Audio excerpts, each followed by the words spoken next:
All right, guys, winter is coming. And like most of you guys, it's going to be too cold and there's going to be salt on the road. So we're not going to be driving the Hellstang and the Death Cart until spring. So that leads me to the question, what are we going to do all winter? Now, of course, we have some projects and different things that we're going to do to both the Hellstang and the Death Cart. We'll make some videos on that as we go. But there's something else that I've always wanted to try, and I'm going to show you guys that today.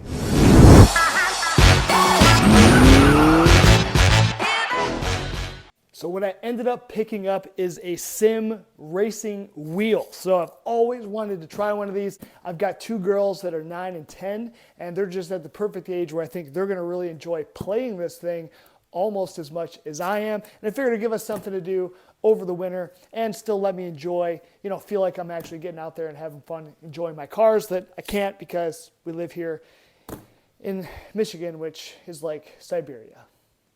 So in addition to having the wheel, I also ended up picking up a super cheap racing stand, or basically it's just kind of a metal frame that you can bolt or clamp on the steering wheel and the pedals. So these things range in price from what I spent, which is the cheapest thing out there. This was about $70 on Amazon. I'll put the link below, but you can spend up to thousands of dollars. So the reason why I got this one is it does not have a seat. It's literally just kind of a frame where you can put the wheels and the pedals, but I wanted to be able to kind of move it around easily. If I want to go from my basement to my main floor to my living room, I want to be able to move it around. And I really want to see if I enjoy this as much as I think I will. And if I do, then down the road, I could always sell this thing and then buy a better one that has a seat and all that stuff. I mean, you can really go crazy. But again, I just wanted to have fun for a budget. So that leads us back to this wheel. So there's a ton of options for wheels. I ended up picking this thing up off Amazon, did a little bit of research. It was really kind of between this PXN unit, this is the V10, versus the Logitech G923. I've got a PlayStation, so I had to have kind of, one of those units that would work. There's also much more higher end stuff like Fanatec, which would be awesome, but it's super expensive. You can spend $1,000 or more on that thing. But between this and the G923, I went with this one because this was $280, and it comes with the wheel, the pedals, and you also get a shifter. So with the Logitech, it's a little bit more expensive usually. I think right now they're actually running a Black Friday sale, so it's like $280. But on top of the $280, you still have to buy a $60 shifter, so you'd be at $340. But usually the regular price I think is more like $320 plus the $60, so you'd be at $380 versus $280. So I figured, you know what, let's just try this, see how I like it, and then we can always upgrade down the road if we really use it and enjoy it. Now digging right into this thing, opening it up, we've got some instructions, we've got our wheel. So kind of a small diameter wheel. It's got buttons on it. Yeah, it looks like it's got buttons on it. So we'll get that all opened up. And then you've just got your power cord. You've got some bolts to be able to mount this thing. Some cables, AV cables, whatever, HDMI cables. And then this looks like your clamp to be able to clamp it to your rig or table, whatever you want to do with it. Then getting down in the box, we've got our actual unit, drive unit. And there's our shifter. Look at that. So this is a 6-speed. Also, the cool part with this is you can switch between 270 degrees of rotation or 900 degrees. So, if you're doing Gran Turismo and stuff and you want to have that more fine steering, you can switch it to the 270, more of a race car feel. So that's kind of cool that it gives you those options. It's just a simple switch. So I'm going to go ahead and get this thing all built. We'll show you guys kind of the whole thing all together and actually get it inside the house and play with it.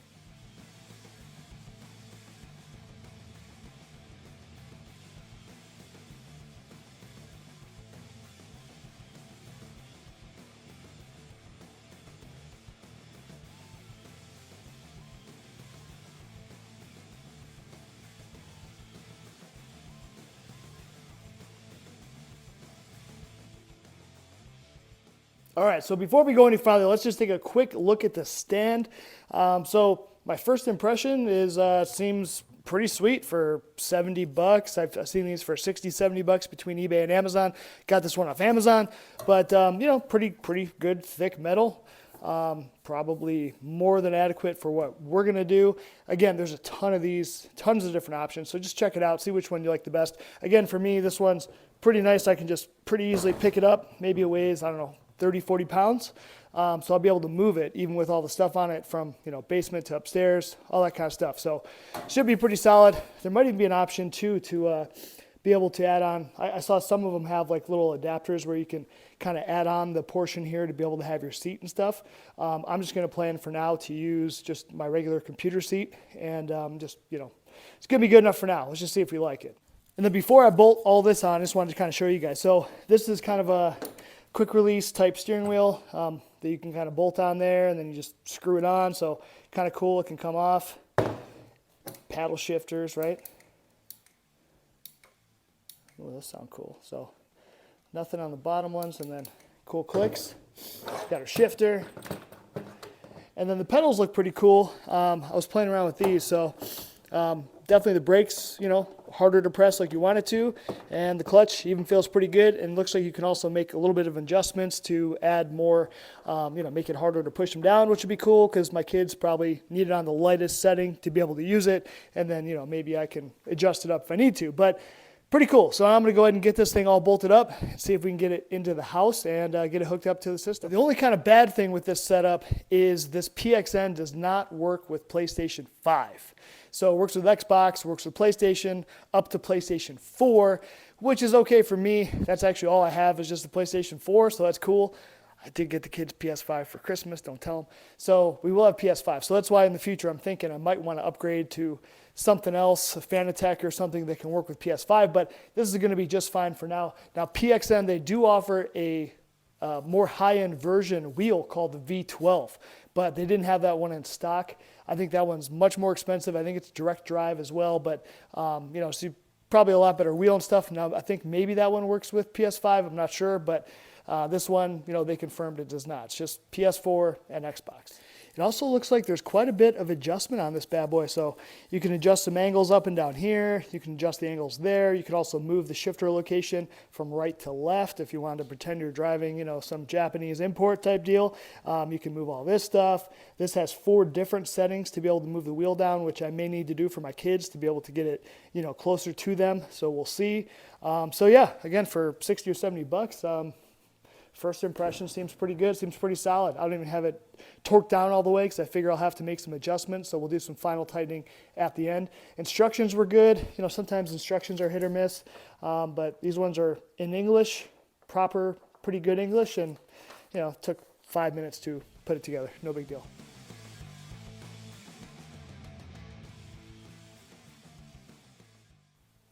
One quick thing to point out is my particular little base here, it does not, the holes don't line up with this PXN wheel. Now, what you could do is you could just drill a couple holes back here. This one will hit this kind of metal bar under here, so you can't do that. But 2 here would hold it in place if you wanted to really direct mount it.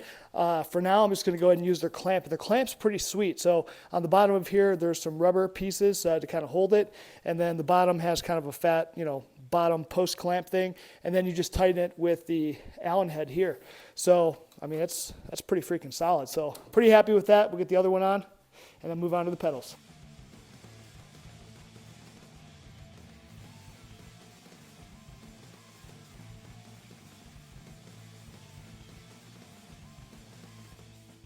So with my particular rig or whatever, 2 things. One, did not come with, so it came with these bolts, right? 4 bolts to be able to screw into the bottom of the PXN pedals, but they didn't come with these washers, and my rig, the slots are too wide, so I just found some stainless washers I had laying around. I got those. I'm only able to get 3, so this rig system is kind of weird where I can't get a spot for all 4. So probably what I'll do is I'll just come back and I'll drill a hole somewhere so that I can get all 4. So right now it's weird. These line up, but then you almost had to angle it a little bit to get it into this one, and then there's nothing here. You can see where there should be a slot, but there's not. So no big deal. Seems like they're pretty freaking solid for now, but they're looking pretty sweet. So again, it's all mounted. Seems pretty solid. So now we just gotta get the shifter on, which looks like that just simply clamps on. So that should be really simple. Look at that. I mean, it's even got like a neutral. Like, so first, then just pops right back in the middle. So that's pretty cool. And again, it's got these little, looks like you got a parking brake button. And then I think this is the low to high gear. So that's pretty cool. I'm getting freaking stoked. So, you know, the wheel's nice. I mean, it is small, right? Smaller than like a real wheel, but it's got a great thickness to it. And this like, you know, Alcantara, fake Alcantara, whatever. I mean, it's actually really, really nice. It's got your PlayStation buttons on here. So this is pretty sweet. And then, you know, be able to be driving. Ba, ba, ba. I mean, it's going to be sick. One other cool thing to note with this thing, and this is kind of one of the reasons why I wanted this smaller type of stand, is if you want to move this thing around, it is pretty light, pretty simple. You know, even if you have some disabilities or, you know, you're a small, frail, tiny lady that, you know, can't pick it up. I mean, it's perfectly easy with 2 people, but I mean, with all of it, I mean, look, I can carry it with one hand, move it around. So you can definitely move it from room to room very easily, you know, throw it in the closet, put it downstairs in your basement, whatever you want to do when you're not using this thing, so it's at least not taking up all the space. Because once you add on the seat portion, I mean, this whole thing is, you know, 48 inches or 60 inches long, so it really takes up a lot of room at that point versus just being able to kind of put a chair in front of it, play with it as you want, and then get it the heck out of your life. All right, so it took just a couple minutes, but I got this thing all set up here behind me, and we're gonna see how this thing works. Let me get you in close, show you guys all the different connections you have to make. It's pretty simple without even reading the instructions. Now, from the actual PlayStation side, there's only 2 connections you're gonna put in, which are actually, 2 connections we're gonna put in, which just go into the front, into the 2 USB ports, pretty simple. Now, when we're hooking up the main wheel here, it's pretty easy. It kind of tells you everything. So you can see the little, let it focus there. This is for the shifter. So this comes down, connects to this real huge 5 or 6 pin connector here. That's really simple. Then you've got this guy here, which I believe was for our pedals. And there's actually a picture right there of the pedals. So you just plug that in. That goes to the other side of the pedals, if I get the right one here. Pretty simple. This is our power cord. So they just give you a power cord, just looks like your standard laptop type power cord. And then the bottom one is, this is the one that's actually going into the PlayStation. So again, pretty simple. And then the bottom here, you've just got kind of like that phone cord that comes back into here. And then you've got one other one that's for your power, and that's the other one that goes into the PlayStation. So pretty simple. As soon as you plug them all in, the wheel will kind of go all nuts and it won't just free move anymore. You see it's kind of got some give to it now, and it'll be all lit up and all that stuff. And then, and then the other connection is you actually have to connect your PlayStation 4 controller. So that one just goes right here, USB right into the back of your controller, and then that'll make everything work. There's no setup that has to be done in the system itself or anything like that. As soon as I got that plugged in, boom, it started working, and I was able to make all the controls right from the wheel. So you can see we're just getting it going.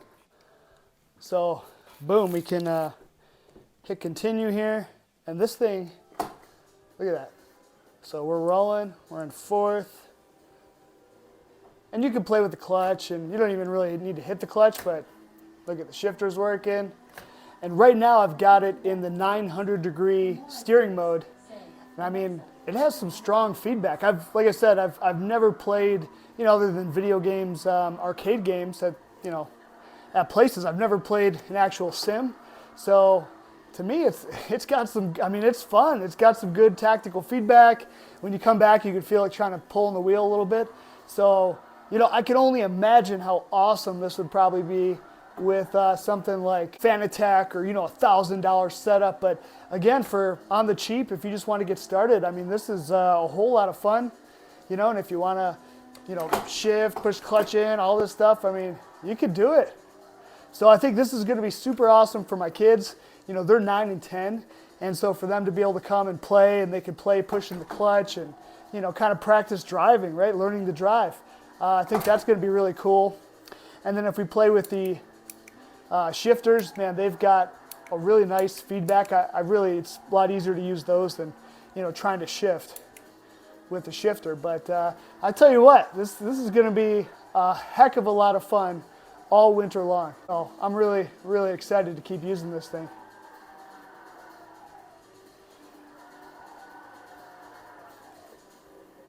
The brakes feel pretty good.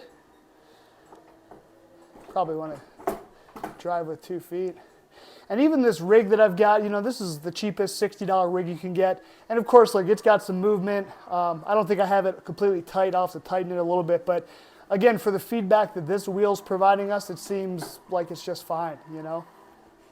And, you know, I didn't know how this would be, if it would feel accurate and sloppy, but it feels awesome. I mean, it's certainly better than playing with the remote control. And I've played Gran Turismo for 20 years now or whatever, you know, and so I'm really good with the remote, but this is going to be just a whole lot more fun. And the way this steering wheel feels with this Alcantara, even though, like we said, it's a small wheel, it still feels awesome. I mean, this is going to be a whole lot of fun. I can't wait to play online against some friends and stuff like that. All right, so I want to see how this thing does on the 270-degree rotation. So I just flipped that little red switch that's on the back here, and we'll give it a shot. Okay, so a little bit tighter. Oh, having that clutch there. That's okay. It's gonna get used to, something to get used to. Look at this. You can just hanging and banging, baby. Oh, that's first. Oh shit, where's reverse at? So I think you can actually, that's your parking brake? Oh, you got hazards? Look at that. And then I'm wondering, can I switch on the fly? Yeah, it looks like you can. Oh, so you definitely got a lot more steering like that. Okay, so 270 is the way to go. Feels more like, you know, real race car, right? Just a little bit of a turn, and then you're getting it going. Look at this. Like Michael Schumacher. Definitely want some two foot braking action, it feels like, on this. All right, guys, hopefully this review helps you guys out. If you're thinking about getting into sim racing, or if maybe this video has gotten you to think about it, definitely look at this PXN wheel. Again, I think it's a pretty nice option. This one, I would say out of 10, I would probably give it 8 out of 10. 8 out of 10 as far as entry level, you know, wheels go. Only because it doesn't have the ability to play on PlayStation 5. I wish it did. That would be really cool, but you can do either PS4, PS3, or Xbox. So you do have the ability to do both of those. So again, if you're just kind of getting into this, that's probably the two different systems you're gonna have. Hopefully this helps you guys out. Make sure you like, share, subscribe, all that good stuff, and we'll catch you boys on the next one.